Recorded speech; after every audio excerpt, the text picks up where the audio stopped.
Bonjour à tous et bienvenue sur Sciences Sport NTV. Aujourd'hui on se retrouve pour une occasion tout à fait particulière puisque le 18 novembre dernier nous avons eu l'occasion de rencontrer dans les locaux de LCI notre parrain François-Xavier Ménage. Il a commencé sa carrière à la radio sur RMC avant d'être 10 ans grand reporter sur BFM TV. Ensuite il a animé l'émission Capitale sur M6 en plateau et enfin depuis la rentrée il présente la matinale sur LCI. On vous propose ici un condensé de l'interview qui sera retrouvé en intégralité sur notre site internet et sur notre chaîne YouTube. On commence tout de suite avec le métier de journaliste. Alors François-Xavier Ménage, à quoi reconnaît-on un journaliste de matinale ? À des gens cernés, parce qu'on a des cernes maintenant, parce qu'on se lève un petit peu tôt le matin, mais on est ravis de le faire. Une journée type commence, en ce qui me concerne moi, à 1h30 du matin, avec un premier réveil. Parfois douloureux, c'est vrai, mais moi je regarde et j'écoute un peu l'actu sur internet. J'essaie de regarder CNN vite fait.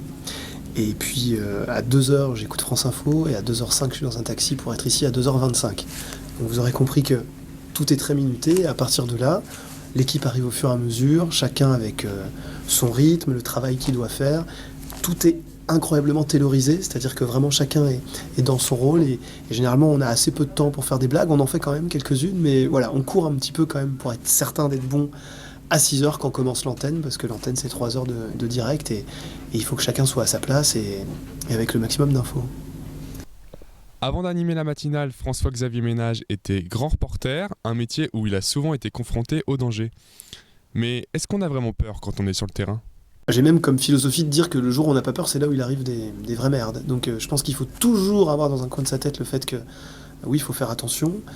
Pour autant, il faut surtout avancer quand même, parce qu'il ne faut pas que la peur soit paralysante, mais il faut que ce soit, j'allais dire, une peur qui alerte sur le fait de se dire on y va pas.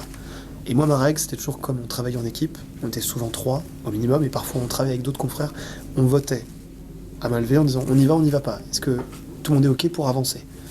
Parce que, notamment pour la Libye, pour l'Égypte, il y avait des moments où vous étiez face à des dangers, là pour le coup très clairement pointés. Et c'est important, c'est un travail d'équipe en télé, donc voilà, c'était une petite règle qu'on avait trouvée avec nos équipes. Notre parrain a écrit il y a quelques mois un livre intitulé Fukushima, le poison coule toujours.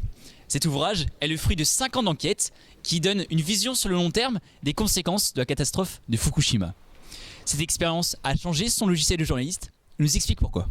Parce que j'ai compris ce jour-là, j'espère avoir compris ce jour-là, même si c'est vraiment un work in progress, d'être journaliste, mais que pour la catastrophe de Fukushima, il était impossible de la couvrir en se rendant sur place une fois. Et que il allait falloir y aller 1 mois après, 1 an après, 2 ans après, 5 ans après, dans 30 ans. Cette information n'aura pas encore été couverte de manière absolue parce que il continue à se passer beaucoup de choses et c'est très évolutif.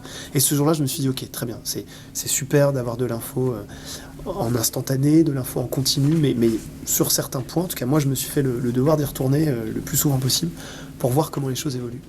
Vous y êtes allé 10 fois à peu près, c'est ça ? J'y suis allé déjà une dizaine de fois, enfin au Japon une quinzaine de fois, mais une dizaine de fois pour bosser sur Fukushima. Ouais.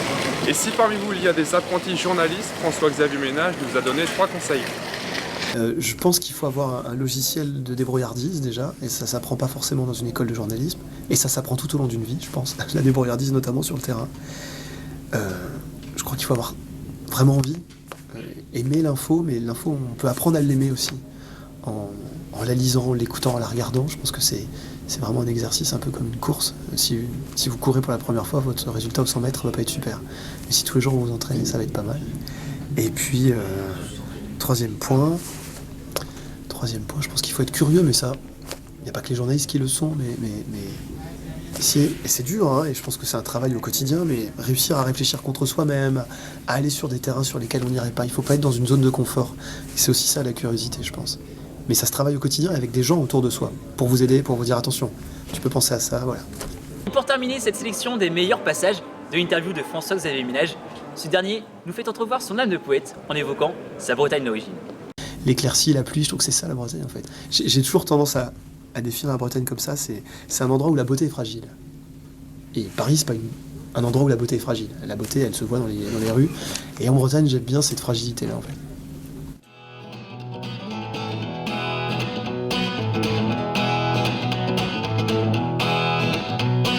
Morning, it's another pure gray morning. Don't know what the